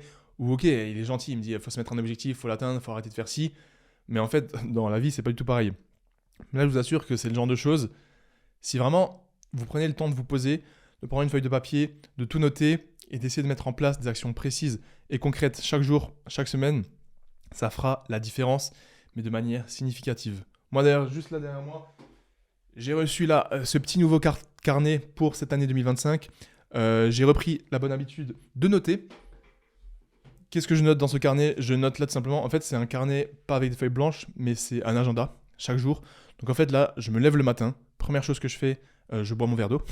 Et ensuite je viens sur mon bureau, j'ouvre le carnet pour le jour et je note ce que je dois faire pour la journée. Généralement, j'essaie de noter le plus important en premier. Et en fait, je note toutes les tâches à faire sur la journée. Ensuite, dès que j'ai terminé une tâche, je vais barrer ce que je viens de faire. Et déjà, rien que le fait de faire ça, tu as un petit pic de dopamine. Sauf que là, c'est un pic de dopamine positif parce que ça te rapproche de ton objectif. Donc ça te permet d'être plus motivé et tu vas passer à l'objectif suivant. Et en fait, fin de la journée, j'ai barré plus ou moins tous les trucs, ou pas, parce qu'il y a parfois des choses qui me prennent toute la journée. Ensuite, le lendemain matin, je reviens, j'ouvre mon carnet, jour suivant, et tous les objectifs de la veille que je n'ai pas barrés, je les renote directement sur la colonne. Ensuite, le jour suivant, pareil, tout ce que je n'ai pas barré la veille, je les renote une nouvelle fois. Et ensuite, faire ça, ça va vous permettre d'avoir des objectifs et des actions concrètes à faire dans la journée. Si à un moment, tu es en mode, ok, je sais pas trop quoi faire, non, j'ouvre mon carnet, qu'est-ce que je dois faire? Je dois faire ça. Allez, je sais ce que je fais exactement. Alors que si tu ne notes pas, tu peux tourner en rond, tu peux perdre du temps, tu peux procrastiner. Et l'autre truc qui est bien, c'est que chaque fois que tu barres cet objectif, comme je l'ai dit, tu as un pic de dopamine, ça te met sur le bon chemin, tu es content, tu as cette sensation d'accomplissement qui te permet d'être davantage motivé. Mais aussi, ça te permet de voir les objectifs qui traînent. Parce qu'à un moment, tu vas voir, il y aura des objectifs, tu fais que le reporter au jour suivant, et à un moment, il faut te poser. Pourquoi tu n'as toujours pas fait cet objectif? Ça fait genre littéralement 14 jours que je remets le même objectif au jour suivant. Est-ce que c'est parce qu'il n'est pas urgent? Est-ce que c'est parce qu'il n'est pas important? Ou est-ce que c'est parce que je le procrastine, parce que y a une friction? Peut-être que j'ai peur, peut-être que j'appréhende, peut-être que je ne sais pas comment faire. Et en fait, faire ce truc, je vous assure que c'est extrêmement puissant. Ça peut paraître bateau, ouais, note tes objectifs, note-toi chaque jour, mais je vous assure que c'est puissant. Je l'ai fait, j'ai arrêté de le faire, je l'ai refait, j'ai arrêté de le faire. Chaque fois que je le faisais, c'était mieux. Ça fait partie de ces petites habitudes qui sont game changer. Il faut juste les appliquer et prendre l'habitude de le faire. Donc prenez-vous un carnet, notez-vous vos objectifs. Et ça peut être des objectifs, du coup, comme je l'ai dit, long terme, moyen terme, court terme. Et pour vous donner un exemple de long terme, moyen terme, court terme, j'aime bien prendre l'exemple du livre. Vous aimeriez écrire un livre. Forcément, tu te lèves le matin, ton seul objectif, c'est écrire un livre. Tu vas te retrouver devant ta feuille blanche, devant ton ordi, tu vas dire, en fait, écrire un livre, je sais même pas par où commencer, je sais même pas c'est quoi le titre, je sais même pas ce que je dois faire. Même si j'ai le titre et que j'ai le sujet, comment je commence? Je ne sais rien, je dois écrire le livre. Dans ta tête, tu dois écrire un livre. Donc, dès que tu es devant ta feuille blanche, ton cerveau, il imagine le livre complet. Donc, si tu divises cet objectif, ok, c'est-à-dire que je dois écrire un livre sur l'année.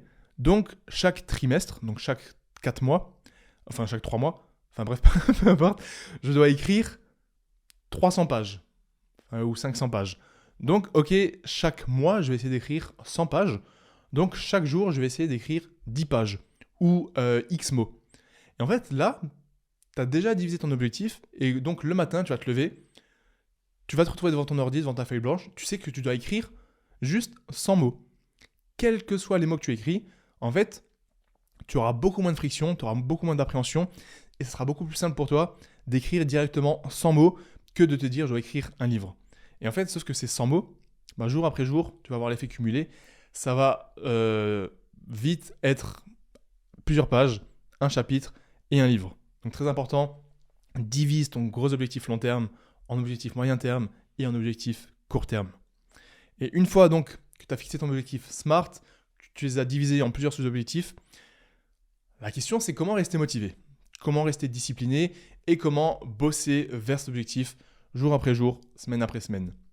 Moi je suis l'exemple par exemple, vu que vous me suivez peut-être sur YouTube, certains depuis peu, certains depuis longtemps, à travers mes vlogs, à travers mes entraînements, souvent il y a des gens qui me disent comment je fais pour rester motivé, pour m'entraîner tout le temps, comment je fais pour avoir cette discipline.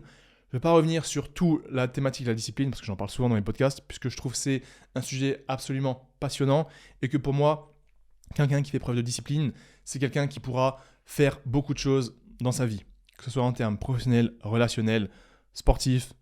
La discipline, pour moi, c'est la clé de tout. C'est ce qui te permet d'être focus, c'est ce qui te permet de faire le taf là où les autres n'auront plus forcément envie, et c'est là que tu pourras faire donc la différence. Et c'est aussi quelqu'un qui fait preuve de discipline, pour moi, c'est quelqu'un qui a beaucoup plus confiance en soi, puisqu'en fait, chaque fois que vous faites ce que vous avez dit que vous allez faire, vous gagnez un petit peu plus confiance en vous. Et en fait, si vous avez plus confiance en vous, les autres gens auront également plus confiance en vous-même, parce que vous avez cette espèce d'aura, vous dégagez quelque chose. Regardez, juste imaginez-vous, 2 personnes de votre entourage, essayez de chercher quelqu'un qui ne fait rien de ses journées, qui dit toujours qu'il va faire quelque chose mais qui procrastine tout le temps et qu'il ne fait jamais. Et à l'inverse, essayez d'imaginer quelqu'un de votre entourage qui fait tout le temps ce qu'il dit. Il est tout le temps en train de bosser, tout le temps en train de devenir meilleur.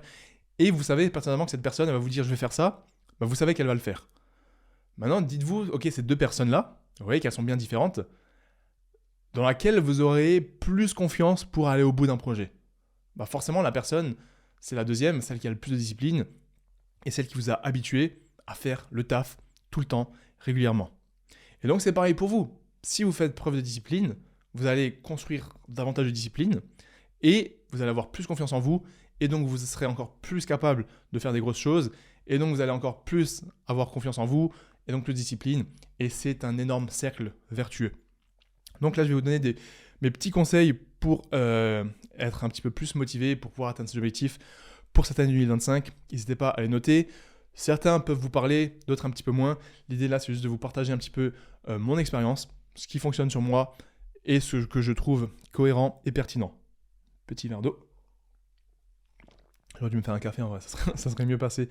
Donc, la première des choses, c'est un petit peu le T du smart, de temporel, c'est fixez-vous des deadlines. Le fait d'avoir une échéance précise, claire et définie, ça va vous donner plus de motivation à l'atteindre et vous aurez également une pression supplémentaire pour atteindre l'objectif. Vous serez obligé de le faire. Exemple, en sport, si vous avez une compétition, vous savez exactement vers quoi bosser quand ce sera. Pareil, si vous avez une échéance professionnelle, par exemple, ou même moi, un podcast, je vais me dire, ok, je suis obligé de faire le podcast avant mardi midi. Si je le fais pas, bah, je sais pas, tant pis. Mais, enfin, pas tant pis, mais je me dis, il faut que je fasse le podcast avant mardi midi. C'est-à-dire que là, ce matin, je me suis levé, mardi 14 janvier, bah, j'avais pas le choix de filmer le podcast ce matin. Donc, fixez-vous des deadlines. Et l'autre truc qui est puissant avec les deadlines, c'est que y a un truc qui s'appelle la loi de Parkinson. Bon, rien à voir avec Parkinson, ce dont j'ai parlé avant. Bien évidemment, ça tombe mal l'exemple. Avant, j'ai parlé de Parkinson, la maladie qui est due à un manque de dopamine. Là, il n'y a aucun rapport. C'est juste que la loi, elle s'appelle loi de Parkinson. C'est juste un hasard. Mais en gros, la loi de Parkinson, elle dit tout simplement que plus on a de temps pour faire un projet, plus on prendra de temps pour faire ce projet.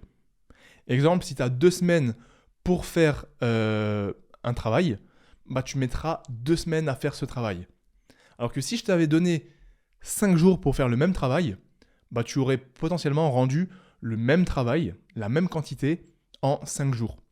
Donc la loi de Parkinson, en gros, plus on a de temps pour un projet, plus on va prendre de temps pour ce projet. Et donc potentiellement être moins productif et moins efficace. C'est pour ça qu'il est important de se fixer des deadlines. Ça augmente la pression, ça augmente le stress, ça permet de mieux bosser, d'avoir plus de clarté et d'avoir plus de motivation. La deuxième chose, pour rester motivé et discipliné, c'est... Donc là, il y a 2 teams. Il y a la team qui dit « ne parle de tes projets à personne » et il y a la team qui dit « parle de tes projets à tout le monde ». Moi, je pense que ça dépend des projets. S'il y a des choses qui sont assez sensibles, que tu n'es pas sûr d'atteindre ou qui relèvent de... comment expliquer ? Qui sont un truc qui est au fond de toi, que tu as envie d'accomplir pour toi-même et que tu n'as pas envie d'être influencé par les autres, alors là, travaille en silence. Et une fois que tu auras réussi, là, tu peux montrer ce que tu as fait. Mais à l'inverse, il y a d'autres objectifs qui sont des trucs un petit peu plus classiques de la vie de tous les jours. Exemple, je veux me mettre au sport, je veux faire ci, je veux perdre du poids, je veux m'inscrire à une course. En fait, engage-toi envers des proches. Ça peut être des gens de ta famille, ça peut être ton conjoint, conjointe, ça peut être des potes à toi, ça peut être sur les réseaux sociaux. Le fait de le dire à des gens externes à toi, en fait, ça va augmenter la motivation extrinsèque. Je ne sais pas si on dit extrinsèque ou extrinsèque. Là, ça va augmenter la motivation externe. J'en ai parlé avant. Le plus important, c'est d'avoir une motivation intrinsèque. Le fameux pourquoi. Mais en plus de cette motivation intrinsèque, qui est la plus puissante, vous pouvez aussi avoir des motivations externes. Vos proches, les gens, même les inconnus sur les réseaux, et vos proches, vos amis, famille. Et en fait, partager ces objectifs avec les gens, ça peut vous permettre d'avoir cette motivation en plus parce que vous êtes redevable. Vous êtes accountable, comme on dit en anglais. Tu as dit à cette personne que tu devais faire ça. En fait, tu ne veux pas décevoir cette personne. Et de 2, comme j'ai dit avant, tu sais que si tu ne le fais pas, bah, tu vas décevoir cette personne et cette personne aura moins confiance en toi. Tu vas passer pour la personne qui dit des choses mais qui ne les fait pas. Et en fait, toi-même, avec ça, tu auras moins confiance en toi. Et c'est un cercle vicieux dans l'autre sens. Avant, je vous ai dit, plus on accomplit des choses, plus on a confiance en nous, plus on a de discipline, et plus on fera de grandes choses, et ainsi de suite. À l'inverse, chaque fois qu'on dit qu'on fait quelque chose et qu'on ne le fait pas, on perd un petit peu confiance en nous, et en fait, on a l'impression qu'on est de moins en moins capable de faire des choses. Et ça, c'est terrible. Donc le fait de s'engager envers des proches, c'est pareil. Vous allez avoir cette pression, cette motivation supplémentaire à accomplir cette chose, parce que vous ne voulez pas vous décevoir vous-même, et vous ne voulez pas décevoir vos proches. Vous ne voulez pas passer pour un guignol qui dit je vais faire ci, je vais faire ça, alors vous n'êtes même pas capable de tenir pendant une semaine cette nouvelle résolution, cet objectif. Donc engagez-vous envers des proches, ça peut être juste verbalement, vous leur dites je vais faire ci, je vais faire ça. Au moins déjà vous leur avez dit, donc vous êtes pas obligé de le faire, mais vous êtes redevable de le faire, sinon vous passez pour un guignol qui ne tient pas sa parole et en qui on ne peut pas avoir confiance. Et pour augmenter encore plus cette motivation, pour certaines personnes, vous pouvez vous dire, si je ne fais pas ça, soit je te donne 100 euros, 500 euros, en fonction de votre patrimoine. Mais le fait d'avoir aussi cette motivation financière ou même un gage, peu importe, ça va vous motiver davantage. Parce que vous n'aurez pas envie, de perdre la motivation, enfin de perdre la confiance, et de deux, vous n'aurez pas envie de perdre non plus l'argent ou le gage que vous avez dit. Donc c'est par exemple, ok mec, si je lance pas ma chaîne YouTube avant la semaine prochaine, je te donne 100 euros. Ok, si j'ai pas perdu 1 kilo ou si j'ai pas fait ma diète pendant tout le mois de janvier, je t'invite au resto. Ça peut être des petits trucs comme ça. Ensuite, la troisième chose, je vais pas y revenir dessus, on l'a déjà expliqué, c'est décomposer vos objectifs. Donc prenez les objectifs long terme, les gros objectifs, votre gros objectif de vie, et décomposez-le en petits objectifs. Ça vous permettra d'avoir plus de motivation, plus de sensation d'accomplissement et de faire des points plus régulièrement. Ensuite, arrêtez de procrastiner. Procrastination, je vais rapidement y revenir dessus, pas trop. Pour ceux que ça intéresse, j'ai fait un épisode complet dessus. Vous avez juste à écrire sur YouTube ou Spotify Basscast procrastination et je vous ai fait un épisode complet. Qu'est-ce que la procrastination ? Pourquoi est-ce que l'on procrastine ? Comment éviter de procrastiner ? Je vous ai donné plein d'actions concrètes et précises à mettre en place. Donc, pour moi, les meilleurs trucs pour ne pas procrastiner, c'est déjà, comme j'ai dit avant, de tout noter dans un carnet. Comme ça, vous ouvrez votre carnet, vous savez exactement ce que vous voulez faire, vous avez un plan d'action précis et vous n'avez plus qu'à appliquer. Ensuite, en parler à des proches, ça vous permet d'éviter de procrastiner. Parce qu'en fait, si vous avez parlé de votre objectif et que vous procrastinez, vous n'allez pas atteindre votre objectif. Et du coup, forcément, vous n'avez pas envie de passer, comme je l'ai dit avant, pour un guignol. Donc, vous allez faire les actions. Et le troisième point, moi, un des plus importants, moi, qui m'a vraiment parlé, ça va être comment on appelle ça, pas le syndrome, mais c'est le truc du professionnel, on va dire. En gros, quelle que soit la tâche que vous devez faire, dites-vous que vous êtes un professionnel et que c'est votre métier de faire ça. C'est votre obligation. Je m'explique. Si tu es médecin, il y a des moments où tu n'auras pas la motivation. Mais en fait, tu n'as pas le choix de procrastiner. Tu es obligé d'aller à l'hôpital, d'aller à ton cabinet et de traiter les patients. C'est ton métier. Tu es un médecin, on attend ça de toi. Moi, à l'inverse, je peux dire que je suis aujourd'hui un créateur de contenu. Je dois faire un podcast. J'ai le Basscast. Mon métier aujourd'hui, c'est de faire le podcast. C'est d'allumer la caméra, la lumière, brancher le micro et de vous faire cet épisode. Si je me dis pas ça, j'ai un petit peu la flemme. Donc je vais me dire, ouais, vas-y, en fait, je peux le faire demain. Et le lendemain, je vais me dire, ouais, vas-y, en vrai, j'ai la semaine, ça va rien changer. Si je le fais aujourd'hui ou demain, je le fais demain. Et ainsi de suite. Mais le moment où je m'étais dit, gros, t'appréhendes un petit peu de faire le podcast, t'appréhendes de te mettre devant la caméra, de parler à des gens, de passer pour quelqu'un qui dit n'importe quoi, d'avoir des retours négatifs, des critiques, etc. On s'en fout, on oublie. Aujourd'hui, je suis un professionnel, je suis monsieur Olivier Jacquin Bazinga, je dois faire un podcast. Mon métier, c'est de faire un podcast. Quoi que les gens en pensent, mon métier, c'est de faire un podcast. Mon métier, c'est de faire des vidéos. Et en fait, quand tu fais ce shift dans ta tête, quelle que soit l'action que tu dois faire, je te jure que ça change de ouf. Et moi, ça m'a changé de ouf. Donc pareil, si tu dois lancer une chaîne YouTube, dis-toi, ok, aujourd'hui, je suis un professionnel, je dois faire une chaîne YouTube, j'ai pas le choix en fait. On attend de toi en tant que professionnel de YouTube de faire ta chaîne YouTube. Donc, si c'est suffisamment important pour toi, alors tu le feras. Donc voilà, ça c'était le petit truc pour éviter de procrastiner, faire le shift du professionnel dans ta tête. Ensuite, autre conseil pour la motivation et la discipline, c'est tout simplement que le meilleur moment, c'est maintenant. C'est mieux de comment on dit, fait vaut mieux que parfait. C'est mieux de commencer maintenant et ensuite de prendre du recul et corriger ce qui ne va pas, d'améliorer ce qui ne va pas, que de toujours chercher le moment parfait, l'idée parfaite, le logo parfait, la vidéo, le sujet parfait. Parce qu'en fait, rien n'est parfait. Le meilleur moment, c'est toujours maintenant. Donc, si tu m'écoutes là, quel que soit ton projet pour cette année, on est le 14 janvier. On est le 14 janvier, ça fait 14 jours, et même plus potentiellement que tu as ce projet en tête. Qu'est-ce que tu attends ? Alors littéralement, qu'est-ce que tu attends pour te lancer ? Qu'est-ce que tu attends pour créer ta chaîne ? Qu'est-ce que tu attends pour créer ton site web ? Qu'est-ce que tu attends pour envoyer ce message à ce fournisseur, à cette personne qui peut t'aider, à ce proche à qui tu as envie de parler depuis 14 jours ? Qu'est-ce que tu attends ? Parce que demain, ça sera trop tard. Après-demain, ça sera encore trop tard. Le meilleur moment, c'est maintenant. Le meilleur moment, c'est au moment où tu écoutes ce passage de ce podcast de Bazinga. Et d'ailleurs, si tu n'as toujours pas fait, tu peux mettre une petite review de 5 étoiles pour soutenir l'épisode si ça te plaît, pour soutenir tous les futurs projets. Ça prend même pas une seconde, juste tu ouvres là Spotify, Amazon, Apple, peu importe, tu descends, mettre une note, 5 étoiles. On a passé les 3000 reviews de 5 étoiles, c'est absolument magnifique. Et sur YouTube, tu peux même t'abonner, il y a beaucoup d'épisodes qui arrivent, donc c'est le moment. C'est le moment de mettre 5 étoiles et c'est le moment de commencer ton projet parce que le meilleur moment, c'est maintenant. Il y aura toujours une meilleure idée, il y aura toujours un meilleur moment dans ta tête, mais c'est faux, c'est du bullshit, c'est une putain de friction que tu te mets dans ton esprit. Donc commence maintenant et ensuite seulement tu pourras corriger, prendre de l'expérience, mais au moins tu seras lancé, la traction sera là, il y aura le momentum et à partir de là, tu pourras que devenir meilleur.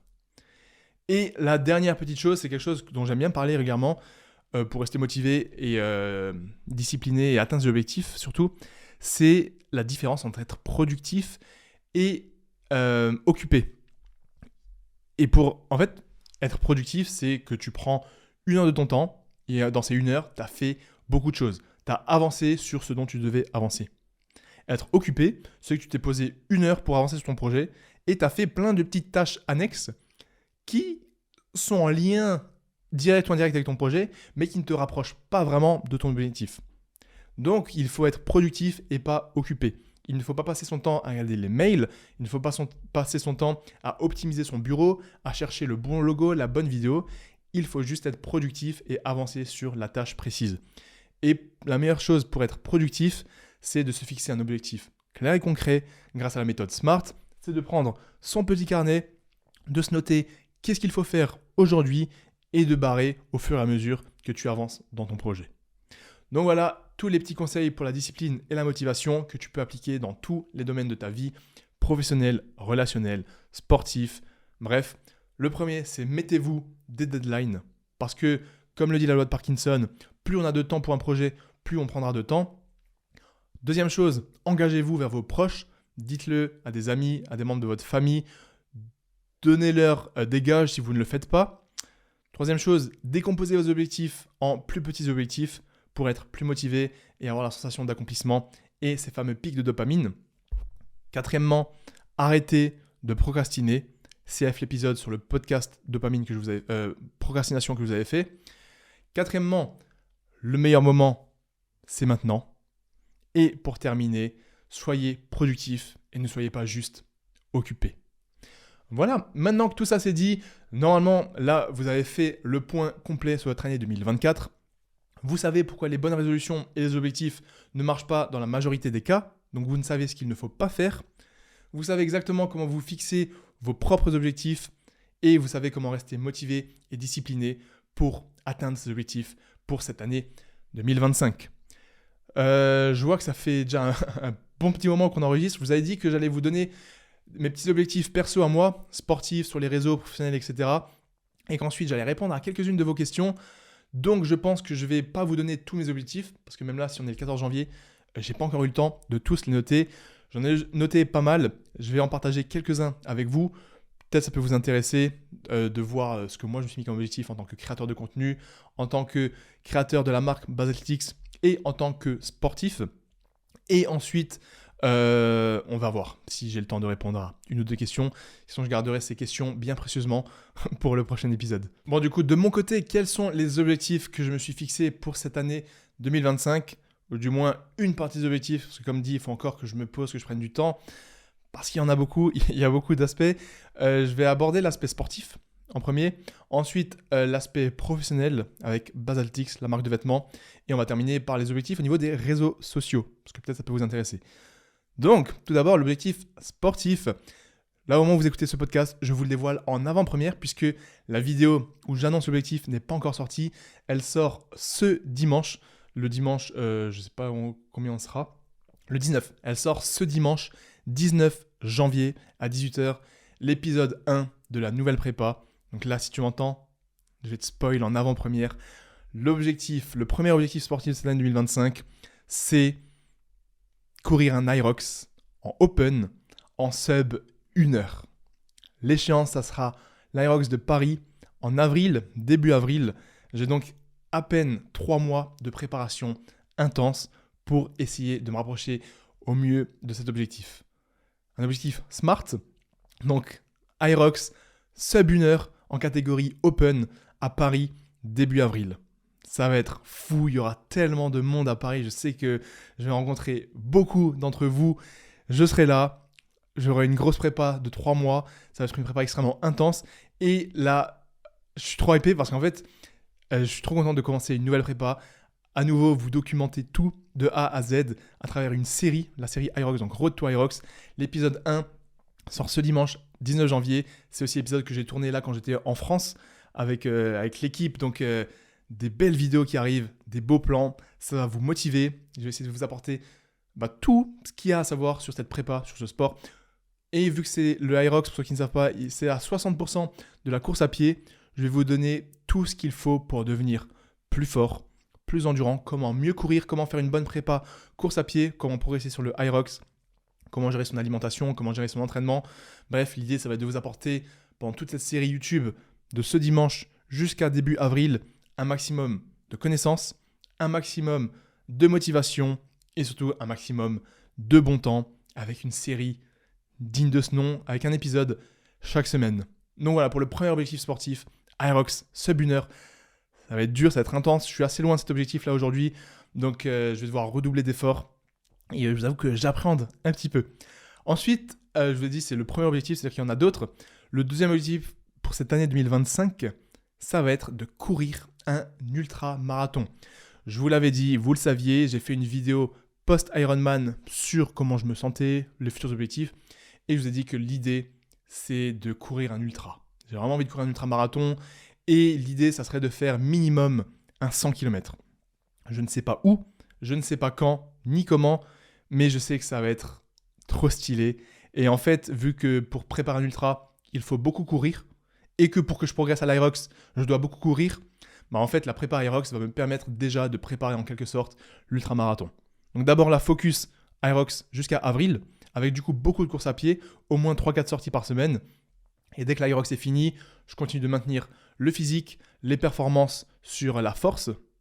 Et derrière, on continue d'accumuler le volume pour préparer un potentiel ultramarathon. Je ne sais pas si ça sera un trail sur route, en France, en Europe, dans le monde, j'en sais rien du tout encore. Donc si vous avez des conseils d'ailleurs, n'hésitez pas à me les dire dans les commentaires.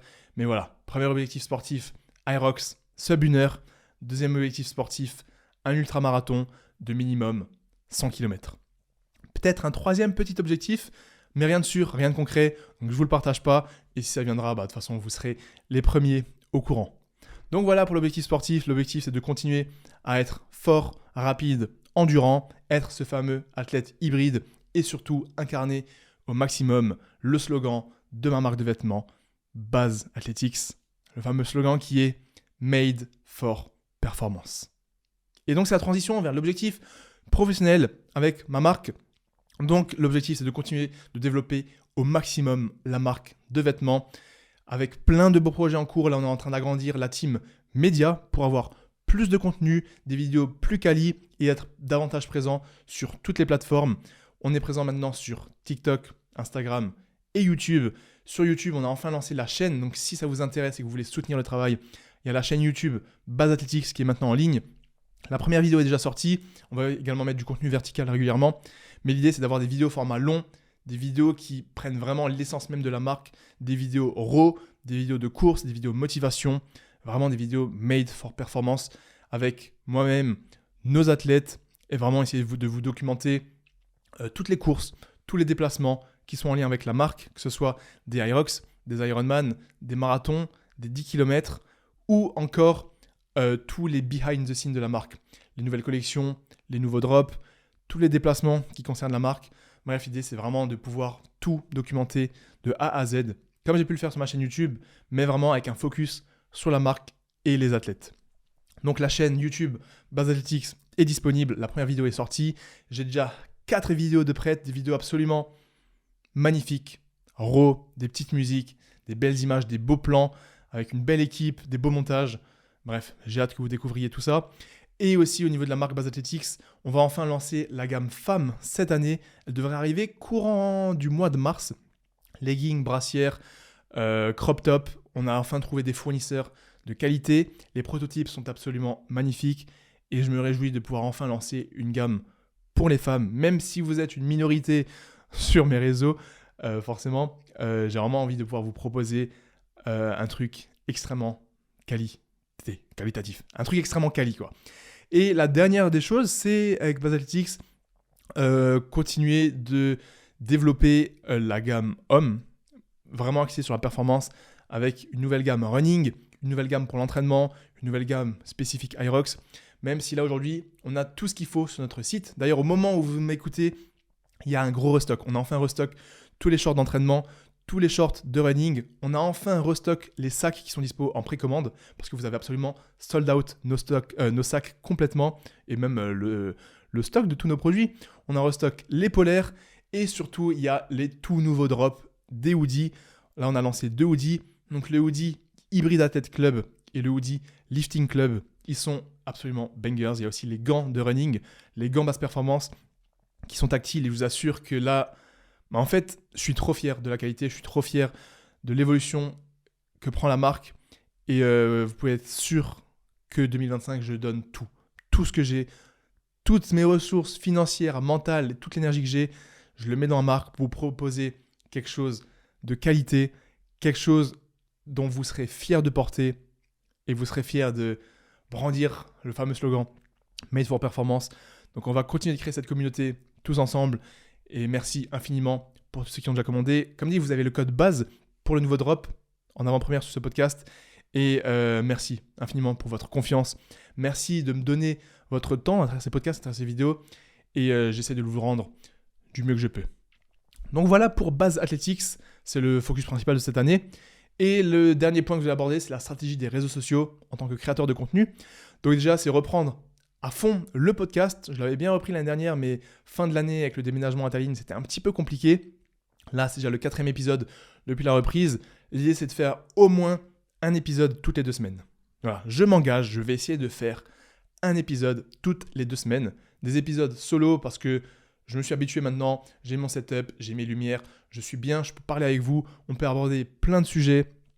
Et l'idée, c'est de donc vous apporter un maximum de bon temps, un maximum de connaissances et un maximum d'expérience de par ce que j'ai pu vivre à travers le sport, mes études, mes divers projets. Donc voilà, essayer de vous aider à devenir une meilleure personne sur le plan moral, développement personnel, sportif et en termes de connaissances. Bien évidemment, qui je suis pour tout ça, je ne suis personne, mais juste vous partager mon expérience. Voilà, ensuite au niveau de YouTube, avec ma chaîne principale Bazinga, là, on est à peu près à 190 000 abonnés. Ça fait un moment, toute l'année dernière, je vous ai juste documenté la prépa Ironman. Moi, l'idée sur YouTube, comme vous le savez, c'est de vraiment faire des vlogs régulièrement. Vous documenter mon quotidien d'entrepreneur et mon quotidien d'athlète. Vous partagez tout en toute transparence. Littéralement, en format RAW, sans chercher le buzz, sans chercher à faire un max de vues. Je veux juste que vous passiez du bon temps et que vous puissiez kiffer les vidéos que vous regardez. Cette année, je vais continuer de faire exactement la même chose, mais je vais juste essayer de me mettre un objectif un petit peu plus, on va dire, professionnel, de développer davantage la chaîne YouTube en termes d'abonnés, puisque l'objectif doit être mesurable. Et une des choses qui se mesure le plus facilement sur YouTube, c'est le nombre d'abonnés. Donc pour ce faire, je vais essayer de faire de temps en temps, une fois par mois, une fois toutes les 2-3 semaines, je ne sais pas, une vidéo un petit peu plus thématique à niche pour apporter une audience spécifique, une audience nouvelle et pour pouvoir vous donner davantage de conseils. Donc je vais continuer de faire les vlogs entraînement, nutrition, etc., lifestyle, mais refaire des vidéos comme je les avais faites auparavant, push parfait, le pull parfait, la séance parfaite, pour vous aider dans votre progression et dans votre pratique. Voilà, les vidéos là, elles étaient super stylées, elles étaient complètes, elles étaient littéralement complètes, mais elles commencent à avoir de l'âge, elles ont un petit peu plus de 2 ans maintenant, donc c'est l'heure d'en faire des nouvelles. Et donc j'essaie de vous apporter un maximum de connaissances pour vous aider si vous faites de la musculation, de la course à pied, du Hyrox ou que vous souhaitez être un athlète hybride. Et si on peut passer les 250 000 abonnés, pourquoi pas cette année sur YouTube, ça serait trop stylé, mais je sais que dans tous les cas, je pourrais compter sur vous. Donc voilà, pour mes objectifs sportifs, réseaux sociaux et professionnels avec la marque de vêtements Base Athletics. À côté de ça, il y a des projets personnels que je ne vous partage pas tout de suite, ça viendra avec le temps.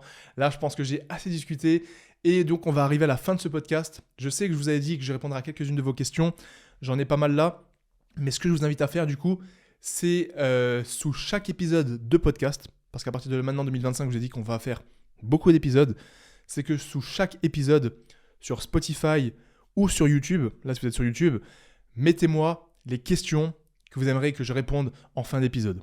Ça peut être des questions sur votre routine de vie, ce que je pense de telle ou telle chose, des questions pour vous aider dans votre pratique sportive, dans votre nutrition, dans votre routine de vie, les compléments alimentaires, bref, posez-moi toutes les questions dont vous aimeriez mon expérience, mon expertise, mon savoir. Et comme ça, moi, j'ai une liste de questions et je pourrai y répondre au fur et à mesure des épisodes. Et même, pourquoi pas, faire des épisodes dédiés type FAQ où je vais juste répondre à toutes vos questions. Donc, si vous avez des questions, posez-les-moi dans les commentaires. Je me ferai un plaisir de récolter tout ça dans un petit document que je mettrai à part. Basscast, questions des abonnés. Et voilà. Donc, j'espère que cet épisode vous aura plu. Si vous devez retenir un truc de cet épisode, c'est juste faites la différence. Comme dirait un grand podcasteur, creusez l'écart. Et voilà, n'oubliez pas que ne soyez pas comme les autres. Fixez-vous des objectifs concrets et atteignables. Mettez-vous un plan d'action clair et précis. Faites ça, faites preuve de discipline et de motivation chaque jour. Quand la motivation n'est pas là, c'est la discipline qui prend le relais. Mais faites le travail jour après jour. C'est ainsi que vous deviendrez meilleur. C'est comme ça que vous ferez la différence sur les autres, que vous serez fier de vous, que votre entourage sera fier de vous. Soyez cette personne qui est disciplinée, soyez cette personne qui est fière d'elle et en qui on peut avoir confiance.